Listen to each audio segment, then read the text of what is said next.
The stars looked different from the observation deck of Nexus Prime. 10,000 different species had built this massive space station over centuries, creating a monument to galactic civilization that stretched across 12 kilometers of gleaming metal and crystal. Inside its halls, the most powerful beings in the known universe gathered to watch their champions fight for glory, resources, and political control. Counselor Vexhai stood before the great viewing screen, his forearms crossed behind his back, as he watched the current tournament matches. The reptilian Zephyrians dominated the arena below, their champions tearing through opponents with brutal efficiency. It had been this way for 20 standard years. The same species winning, the same predictable outcomes, the same boring displays of raw power over finesse. "This is becoming tedious," Vexhai muttered to his aide, a smaller creature with translucent skin and bulbous eyes. "The Zephyrians grow too comfortable in their victories. Where is the excitement? Where's the challenge that made these tournaments legendary?" The aide shuffled through his datapad nervously. "The champion Thrakmor has defeated every challenger for 2 decades, sir. Perhaps we should consider expanding the eligible species list." Vexhai turned, his serpentine neck twisting to fix his golden eyes on the aide. "Expand it how?" "We have drawn from every warrior species in council space. The Kresh with their hive minds, the Vortani with their energy manipulation, the Gorlak with their natural armor plating. What could we possibly add that would make a difference?" "Well, sir?" The aide hesitated, then brought up a file on his pad. "There are the archived worlds. The species we cataloged but never bothered to contact. Most were deemed too primitive for consideration, but perhaps their isolation has led to unexpected developments." The counselor's interest sparked. He had built his political career on finding entertainment for the masses, and the current tournaments were failing to capture public imagination. "Show me these archived worlds." The aide projected a holographic map showing dozens of small, unremarkable star systems scattered throughout the Outer Rim territories. Red markers indicated worlds that had been surveyed and dismissed centuries ago. Most show little technological advancement, agricultural societies, basic industrialization, nothing that would pose a challenge to established champions. "Wait," Vexhai pointed at one particular system. "That one, what does it say about them?" The file expanded, showing a blue-green world orbiting a yellow star. System designation, SOL3. Local name, Earth. Species, human. Status, primitive backwater. Initial survey conducted 400 standard years ago. Recommendation, avoid contact until species achieves basic space travel capabilities. Vexhai read the ancient report with growing amusement. The humans were described as violent, territorial, and constantly at war with each other. They had barely developed nuclear weapons when the survey was completed. Most telling was the final note. Species shows concerning levels of aggression and adaptability. Recommend monitoring from distance. Concerning aggression, Vexhai repeated with a laugh. Perfect. And you said they were still isolated? Yes, sir. Long-range sensors show they have achieved limited space travel, but remain confined to their home system. They appear to have established colonies on several planets and moons, but nothing approaching interstellar capability. The counselor's mind raced with possibilities. A species that had spent 4 centuries developing in complete isolation, with no knowledge of galactic civilization or its rules. They would be completely unprepared for what awaited them in the arena. The audience would love watching these primitive humans get destroyed by established champions. It would be brutal, quick, and highly entertaining. Send them an invitation, Vexhai decided. Tell them they have been selected for the great honor of participating in the Champions of the Cosmos tournament. Make it sound prestigious. These primitive species always respond well to flattery. Far from Nexus Prime, in the outer reaches of the Sol system, Captain Sarah Chen was reviewing mining reports when the transmission arrived. She commanded Mining Platform 7, a massive industrial complex built into the asteroid belt that supplied raw materials for Earth's expanding colonial infrastructure. It was not glamorous work, but it was vital for humanity's growth among the stars. The transmission came on frequencies that Earth's scientists had theorized might be used for interstellar communication, but had never actually detected. When her communications officer reported an incoming signal from outside the solar system, Chen's first thought was that it was some kind of elaborate hoax. "Play it again," she ordered, staring at the holographic projection of the alien messenger. The creature looked vaguely reptilian, with scales that shifted color as it spoke. Its words were translated by advanced computer systems into perfect English, but the tone was unmistakably condescending. "Greetings, primitive species of Sol 3, the message began. "You have been selected for the honor of participating in the Meidyu, Champions of the Cosmos, the greatest tournament in galactic history. You may send one representative to compete against the finest warriors from across known space. This is a rare opportunity for your backward species to witness true civilization." Chen's second-in-command, Lieutenant Torres, shook his head in disbelief. "Captain, this has to be fake. First contact with aliens and they're inviting us to some kind of fighting tournament? It sounds like bad science fiction." But Chen was studying the transmission data more carefully. The signal had come from a direction where their deepest space telescopes had detected unusual energy signatures. The technology required to send a message across interstellar distances was far beyond current human capabilities. Either this was real, or someone had spent enormous resources creating an incredibly elaborate deception. "Forward this to Earth Command immediately," she ordered. "Priority Alpha classification, and prepare a full technical analysis of the transmission source and methods." The message reached Earth's leadership within hours, causing an immediate crisis session among the planet's military and political leaders. Admiral Lisa Park, head of Earth's Unified Defense Force, read the translation 3 times before speaking. "Gentlemen, ladies, we always knew first contact would be challenging. We prepared for invasion, for peaceful contact, for gradual revelation. We did not prepare for aliens who treat us like entertainment." General Morrison, head of ground forces, slammed his fist on the conference table. "The arrogance of it. They call us primitive, backward, and then expect us to send our people to fight for their amusement. I say we ignore it completely." "We cannot ignore it," Dr. Yamamoto, Earth's leading xenobiologist, interjected. "This proves we are not alone in the universe. More importantly, it proves that there is an established galactic civilization that views us as inferior. Whether we participate in this tournament or not, we are now on their radar." Admiral Park studied the tactical implications. Humanity had spent 4 centuries refining the art of war, fighting countless conflicts across the solar system as they expanded from Earth to Mars, the asteroid belt, and the outer planets. Each colony had faced unique challenges, creating specialized military units adapted to different environments. Earth's military doctrine emphasized adaptability, innovation, and the willingness to use any advantage available. "If we send someone," she said slowly, "what would we learn about them?" "Everything," answered Colonel Marcus Rodriguez, who had been listening silently from the back of the room. He was a veteran of the Titan Wars, a conflict that had tested every aspect of human military capability. His reputation for unconventional tactics was legendary among Earth's armed forces. All eyes turned to him as he continued. "They expect us to fail. That gives us the element of surprise. While they underestimate us, we observe everything: their technology, their tactics, their weaknesses. This tournament could be our opportunity to gather intelligence on potential enemies." Admiral Park nodded slowly. The logic was sound, but the risks were enormous. Sending a human to this tournament would reveal Earth's location and capabilities to unknown aliens. But refusing might be seen as weakness, potentially inviting invasion, or other hostile actions. "Colonel Rodriguez," she said finally, "would you be willing to represent humanity in this tournament?" Rodriguez smiled grimly. "Admiral, I have been preparing for this kind of challenge my entire life. These aliens think they know what humans are capable of. They are about to learn otherwise." The decision was made. Earth would send its champion to the stars, not for glory or entertainment, but to learn what humanity was truly facing in the vast darkness of space.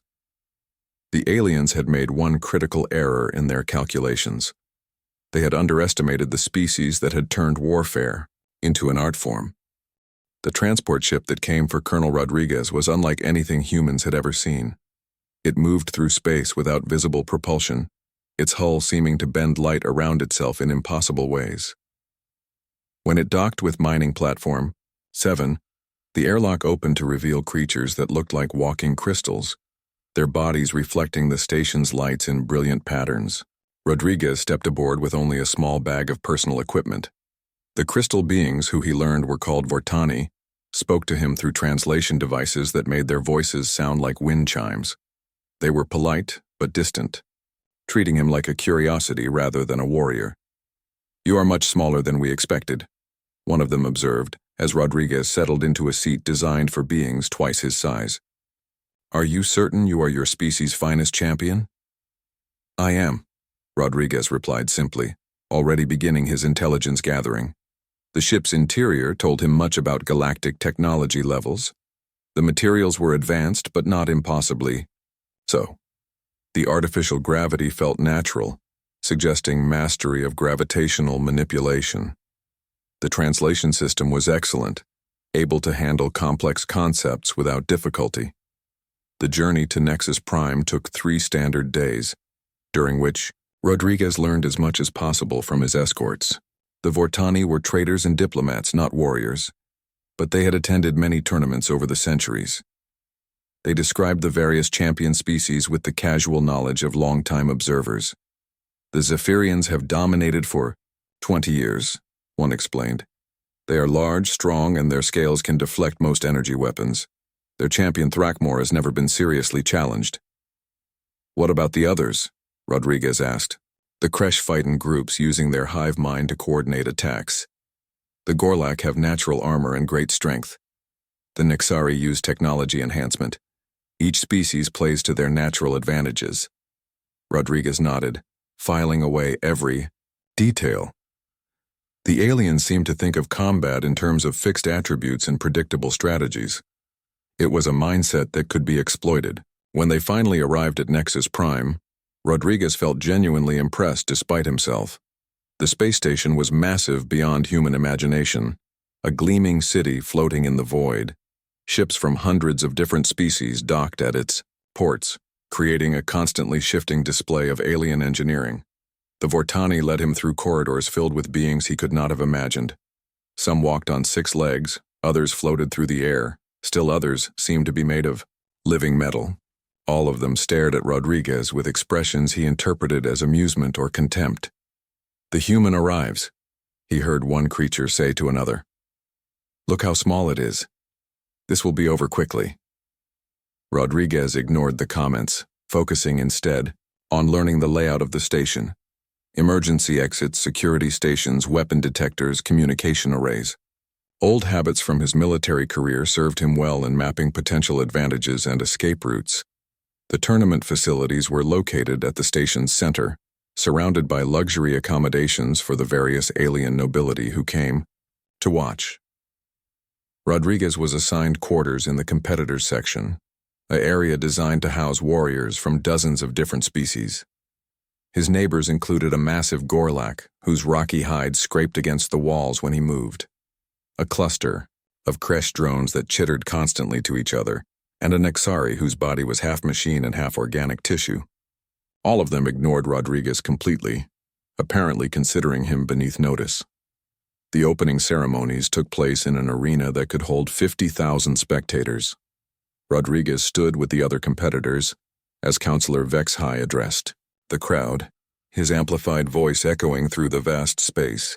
"Welcome, beings of the galaxy, to the Champions of the Cosmos tournament," Vexhai announced.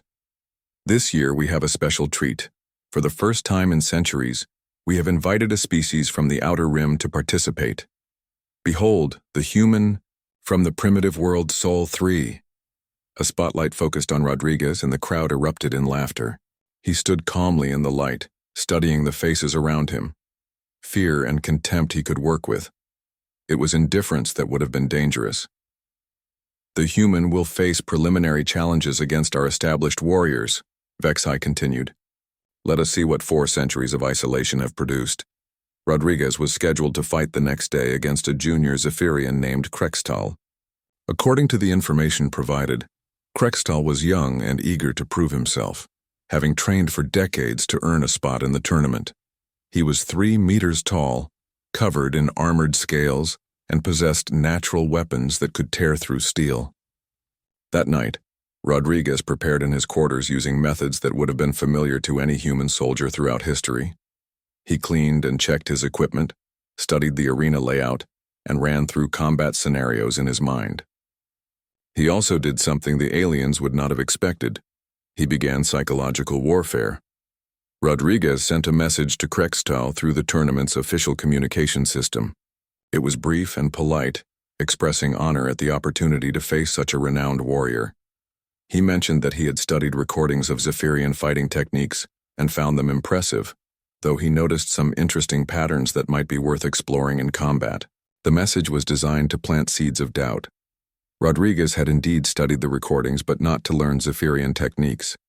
He had studied them to find weaknesses, and there were several that stood out to someone trained in human tactical analysis. The next morning, the arena was packed with alien spectators eager to see the human get destroyed. Betting pools gave Rodriguez odds of 10,000 to 1 against survival, let alone victory. Some aliens had apparently wagered enormous sums on how quickly he would be defeated. Rodriguez entered the arena wearing light armor and carrying weapons that made the crowd laugh even louder. His rifle looked primitive compared to the energy weapons used by other species. His combat knife was simple steel, rather than exotic materials. His armor was clearly designed for protection, rather than enhancement of natural abilities. Krextal charged across the arena the moment the match began, confident that his superior size and strength would end the fight in seconds.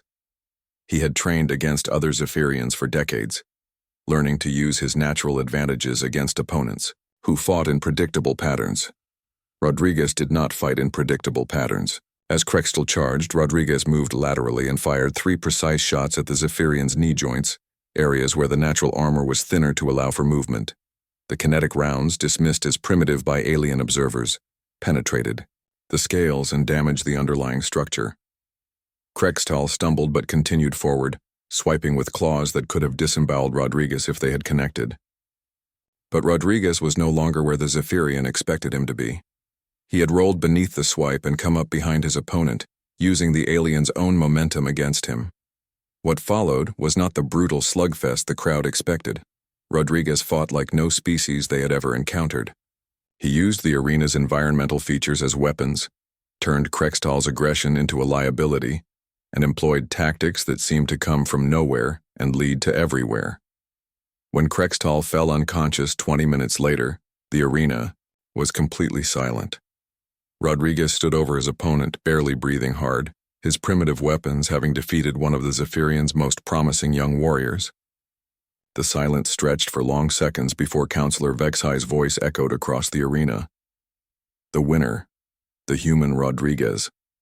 As Rodriguez walked toward the exit, he heard the first whispers beginning among the alien spectators. The other competitors who had been ignoring him completely now watched his every move with new attention. Thrackmore, the reigning champion, spoke for the first time since Rodriguez had arrived. This human fights strangely. He does not use the advantages of his species. What advantages?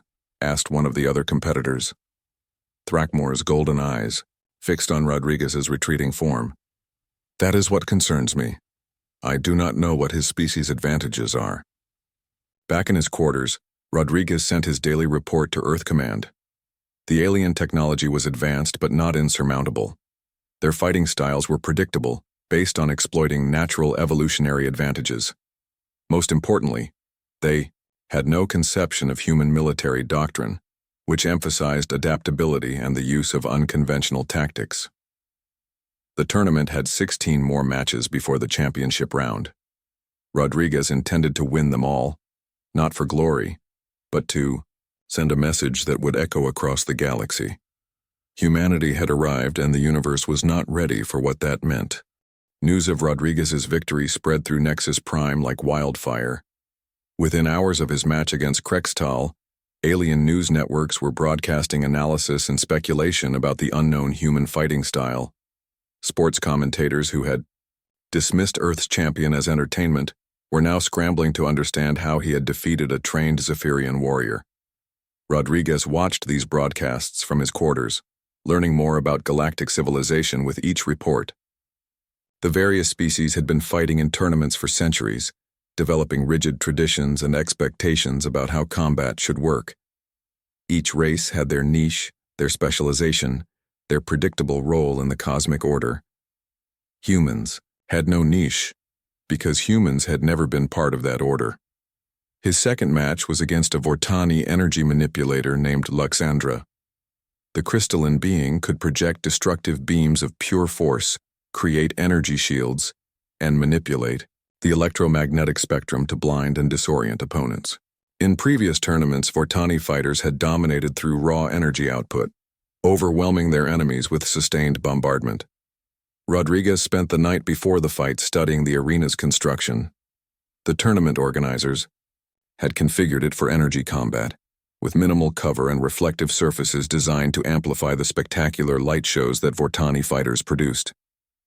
It was meant to showcase Luxandra's abilities while putting Rodriguez at maximum disadvantage, which was exactly what Rodriguez had hoped for. The crowd was larger for the second match, drawn by curiosity about the human who had defeated a Zephyrian. They expected to see Rodriguez overwhelmed by superior firepower, reduced to ash within minutes of the fight's beginning. Luxandra entered the arena like a living star, her crystalline body pulsing with contained energy.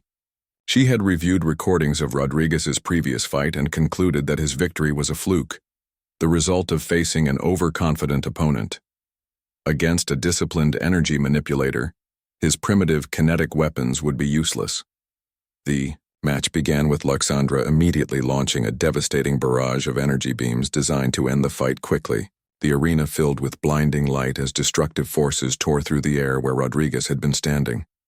Where he had been standing, but was no longer. Rodriguez had moved the instant the match began, using the arena's own reflective surfaces to mask his position and confuse Luxandra's targeting systems. The Vortani's energy beams, instead of destroying him, began bouncing off mirrors and polished metal panels in patterns that created a deadly maze of reflected death. Luxandra found herself dodging her own attacks while trying to track an opponent who seemed to have vanished completely. Rodriguez was using tactics developed in the asteroid belt wars, where human miners had learned to fight in environments filled with reflective surfaces and complex geometries.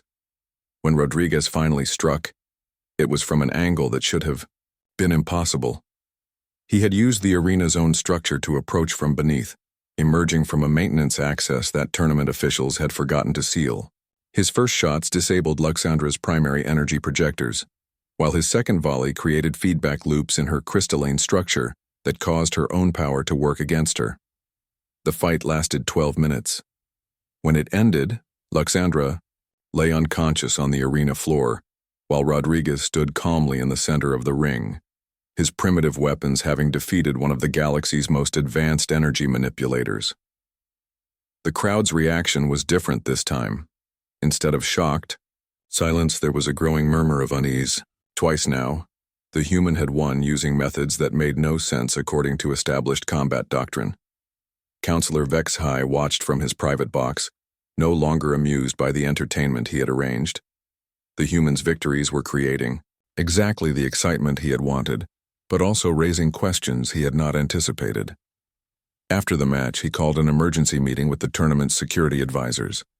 "I want a complete analysis of this human's capabilities," he ordered. "How is a primitive species defeating established champions?" The security chief, a cybernetic being called Node 7, projected data streams into the air between them. "The human's equipment is indeed primitive by galactic standards, but his tactical approach is unlike anything in our databases. He appears to adapt his strategy to exploit specific weaknesses in each opponent." "All fighters do that," Vex-High replied, impatiently. "No, sir, all fighters adapt their preferred strategies to new situations. This human appears to abandon strategy entirely, creating new approaches for each encounter. Our analysis suggests he is not fighting according to any established doctrine." Vex-High studied the data with growing concern. The human's victories were not flukes or lucky strikes. They were the result of a completely different approach to combat, one that his experts could not predict or counter. "What do we know about their homeworld?" he asked. Node 7 displayed new information. Long-range surveillance shows extensive military activity across their entire star system. Multiple colonies, each apparently independent but coordinated. Ship designs optimized for combat rather than exploration. Energy signatures consistent with advanced weapons testing. Weapons testing against whom? Against each other, sir. The humans appear to have spent 4 centuries at war with themselves. The implications hit Vexhi like a physical blow. A species that had spent 400 years refining the art of war, fighting against opponents who knew their capabilities and could adapt to their tactics. No wonder the human could defeat alien champions who had only fought according to predictable patterns. Meanwhile, Rodriguez prepared for his 3rd match against a Kresh swarm warrior. The insectoid species fought as interconnected units using hive mind coordination to overwhelm individual opponents through superior numbers and perfect tactical synchronization. The Kresh competitor was actually 5 separate organisms that shared a collective consciousness. They could attack from multiple angles simultaneously, coordinate complex maneuvers without communication delays, and adapt to changing conditions with frightening speed. But Rodriguez had fought in the Titan Wars, where human commanders had learned to defeat distributed enemies using psychological warfare and systems analysis. He understood that hive minds, for all their advantages, had critical vulnerabilities that individual fighters did not. The arena was configured as a complex maze, allowing the Kresh to use their natural advantages in confined spaces where they could coordinate ambushes and pincer movements. Rodriguez entered the labyrinth knowing he was outnumbered 5-1 by opponents who could think and act as a single entity. The Kresh attacked with perfect coordination, moving through the maze like water flowing around obstacles. Their assault was beautiful to watch, a display of natural teamwork that had evolved over millions of years. Rodriguez ignored the individual drones and focused on disrupting their communication network. Using sonic grenades tuned to frequencies that interfered with Kresh neural links, he began breaking down the connections that made their hive mind possible. As the network degraded, the 5 drones began making mistakes, attacking positions where Rodriguez had been rather than where he was going. Their perfect coordination became confused hesitation as they lost the ability to share information instantly. Rodriguez picked them off one by one, using techniques learned in anti-insurgency operations where human soldiers had learned to defeat networked enemies by targeting their communication infrastructure. The crowd watched in growing amazement as the human systematically dismantled opponents who should have overwhelmed him through superior numbers. When the last Kresh drone fell, the arena erupted in something that was not quite cheering, not quite fear, but a mixture of both. Back on Earth, Admiral Park received Rodriguez's reports with growing excitement and concern. The tournament was providing invaluable intelligence about alien capabilities, but it was also revealing humanity to potential enemies. "He is fighting brilliantly," she told her staff during their daily briefing. "But each victory teaches them more about us. We need to be prepared for the consequences." General Morrison pulled up tactical displays showing the positions of Earth's scattered fleets. "Our forces are spread across the solar system. If these aliens decide we are a threat, we will need time to consolidate." "Begin quiet mobilization," Admiral Park ordered. "Nothing obvious, but I want our ships ready for rapid deployment. If Rodriguez wins this tournament, we may find ourselves at war with the entire galaxy." Back on Nexus Prime, Rodriguez prepared for his next match, unaware that his victories were already changing the balance of power across known space. Alien species that had never considered humans a factor were now reassessing their threat calculations. The tournament had become something none of them had expected. It was no longer entertainment. It was a demonstration of what happened when a species spent centuries perfecting the art of war finally revealed itself to the universe. And Rodriguez was just getting started. The first human warships arrived at the edge of Nexus Prime's sensor range exactly 12 hours after Counselor Vexhi declared the tournament invalid. They appeared without warning, dropping out of faster-than-light travel with the precision of a military operation that had been planned for years. Admiral Lisa Park commanded the operation from her flagship, the Earth vessel Defiance. The ship looked nothing like the elegant alien craft that filled Nexus Prime's docking bays. Where alien ships were built for efficiency and beauty, human vessels were built for war, thick armor, redundant systems, weapons platforms that could be reconfigured for any type of combat. Communications from the station, reported her tactical officer. They are demanding we identify ourselves and state our intentions. Open a channel, Park ordered. This is Admiral Lisa Park of the Earth Defense Force. We are here to retrieve our representative and address the Galactic Council's breach of tournament protocols. The response came from Counselor Vexhai himself, his image appearing on the main screen with an expression of outrage and disbelief. You dare bring warships into council space? Your primitive vessels are outnumbered 1,000 to 1. Leave immediately or face destruction. Park smiled coldly. Counselor, you made a serious error in judgment. You invited humanity to participate in your tournament under specific rules, then changed those rules when you did not like the outcome. That was your first mistake. Behind her, tactical displays showed the positions of alien defense fleets moving to intercept the human ships, hundreds of vessels from dozens of species, all converging on what they assumed would be an easy victory against primitive humans. Your second mistake, Park continued, was assuming that we came here unprepared for treachery. On her command, every asteroid, space debris, and seemingly disabled ship within a light hour of Nexus Prime activated hidden systems. What the aliens had dismissed as space junk revealed itself as an elaborate network of weapons platforms, sensor stations, and mobile missile launchers that had been positioned over weeks of careful preparation. The trap had been years in the making. While Rodriguez fought in the tournament, human engineering teams had been seeding the local space with disguised military assets. Every piece of debris that the aliens had ignored, every derelict that they had dismissed as harmless, was actually part of a coordinated battle network. Impossible, Vexhai whispered as his sensors revealed the true scope of human preparation.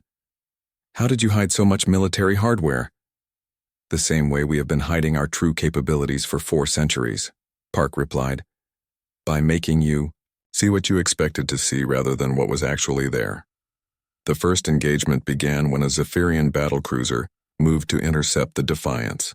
The alien vessel was 3 times larger than the human ship, armed with energy weapons that could slice through planetary shields, protected by armor that had never been penetrated by conventional attacks.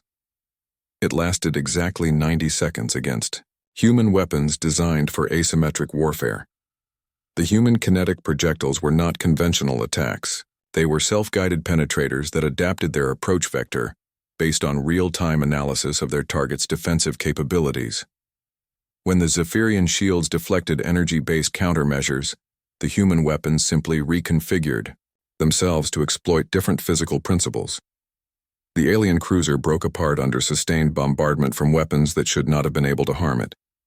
As its wreckage drifted through space, other alien commanders began to understand what they were truly facing. All vessels, concentrate fire on the human flagship, ordered the Zephyrian fleet commander.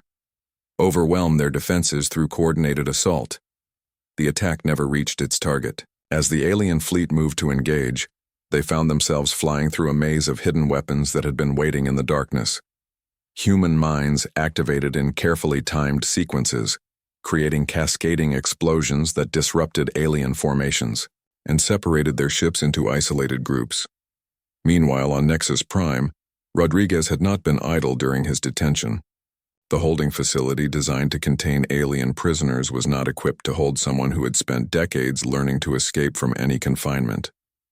More importantly, the aliens had made the mistake of placing him in a facility connected to the station's main computer network. Rodriguez was not just a soldier. He was a veteran of conflicts where information warfare was as important as physical combat. Within hours of his imprisonment, he had gained access to Nexus Prime's communication systems, security protocols, and structural blueprints. When the battle began outside the station, Rodriguez launched his own operation inside it. Emergency alarms throughout Nexus Prime began reporting fires, reactor overloads, and structural failures that did not actually exist, but forced security teams to respond as if they were real. In the chaos, Rodriguez made his way through maintenance, shafts, and service corridors toward the station's control center. He was not trying to escape. He was trying to take control of the most important political facility in galactic space. The control center was heavily guarded, but the guards were watching for external threats, not for a single human moving through the station's infrastructure, like a virus through a computer system. Rodriguez reached the control center's main server room without being detected. What he did there would be talked about in military academies for centuries to come, rather than trying to destroy the station's systems. Rodriguez reprogrammed them. Every communication channel, every news feed, every data link that connected Nexus Prime to the rest of the galaxy was turned into a broadcasting system for human propaganda. Across the galaxy, alien civilians watched in shock as their communication networks carried footage of human ships defeating supposedly superior alien vessels. They saw recordings of Rodriguez's tournament victories, complete with analysis showing how human tactics had systematically dismantled every alien fighting style. Most importantly, they heard Admiral Park's message to the galaxy. People of the galaxy, Park's voice echoed across thousands of star systems simultaneously. You have been told that humans are primitive, backward, and weak. You have been told that the established order is natural and unchangeable. You have been lied to. The footage shifted to show human colonies throughout the solar system, revealing massive industrial complexes, advanced technologies, and military forces that dwarfed anything the Galactic Council had imagined. Humanity has spent 4 centuries preparing for this moment, not because we wanted war, but because we knew that when we revealed ourselves, some would choose to respond with force rather than diplomacy. We have proven ourselves willing to honor agreements and fight fairly. The Council has chosen treachery over honor. Back in space, the battle was turning into a rout. Human weapons and tactics were unlike anything the alien fleets had encountered. Where they expected direct confrontation, humans used deception. Where they prepared for energy combat, humans employed kinetic weapons. Where they relied on superior numbers, humans turned their own coordination against them. The Vortani energy manipulators found their attacks redirected by human ships equipped with adaptive armor that could become reflective or absorptive as needed. The Kresh Hive fleets discovered that human electronic warfare could disrupt their neural links, turning coordinated swarms into confused individuals. Most devastating of all, the humans fought with a ruthlessness that shocked galactic observers. When alien ships surrendered, humans accepted the surrender and treated prisoners according to established protocols. But when alien commanders chose to fight to the death, humans were perfectly willing to oblige them. Within 6 hours of the battle's beginning, the combined alien fleets were either destroyed, disabled, or retreating. The mighty armada that was supposed to crush human resistance had been systematically dismantled by forces they had never imagined could threaten them. Counselor Vexhai found himself trapped on a space station controlled by an enemy who had proven capable of defeating the entire galactic military. When Rodriguez appeared in the council chambers, no longer a prisoner but a conqueror, Vexhai could only stare in defeated disbelief. "Counselor," Rodriguez said politely, "I believe we need to renegotiate the terms of humanity's relationship with galactic civilization." The surrender ceremony took place in the same arena where Rodriguez had won his championship.